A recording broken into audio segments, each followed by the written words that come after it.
Heroine Samantha మరియు రాజ్‌లు వివాహ బంధంతో ఒక్కటైన విషయం అందరికీ తెలిసిందే. ఈ పెళ్లిలో వీరిద్దరి కాస్ట్యూమ్స్ అందరినీ ఎంతగానో అట్రాక్ట్ చేశాయి. ముఖ్యంగా సమంత చేతికి ఉన్న డైమండ్ రింగ్. తన ఎంగేజ్‌మెంట్ కోసం సమంత సెలెక్ట్ చేసుకున్న ఈ రింగ్ మామూలు డైమండ్ రింగ్ కాదు. మొఘల్ కాలంలో ఈ తరహా ఉంగరాలకు ఎక్కువగా ప్రాధాన్యం ఇచ్చేవారంట. దీనిని పొట్రైట్ కట్ డైమండ్ రింగ్ అని అంటారు. పొట్రైట్ కట్‌ను బలం, తేజస్సు, స్వచ్ఛమైన స్వభావానికి చిహ్నంగా భావిస్తారు. మొదటిసారి మొఘల్ కాలంలో దీన్ని తయారు చేశారంట.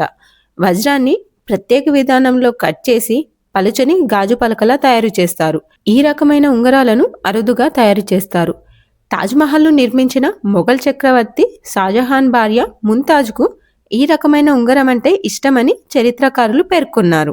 గతంలో బాలీవుడ్ తారలు ఆలియా భట్ ధరించిన oval shape diamond ring, Priyanka Chopra ఎంపిక చేసుకున్న classic cushion cut rock, Katrina Kaif రాచరిక స్ఫూర్తితో చేయించుకున్న నీలం ఉంగరాల కంటే సమంత భిన్నంగా ఎంపిక చేసుకున్నారని అభిమానులు అంటున్నారు. ఇక తన పెళ్లిలో ఎర్ర చీర ధరించిన ఆమె సాంప్రదాయ నగలతో మెరిసిపోయారు. చోకర్ నెక్లెస్, పెద్ద చెవిపోగులతో చాలా అందంగా కనిపించారు.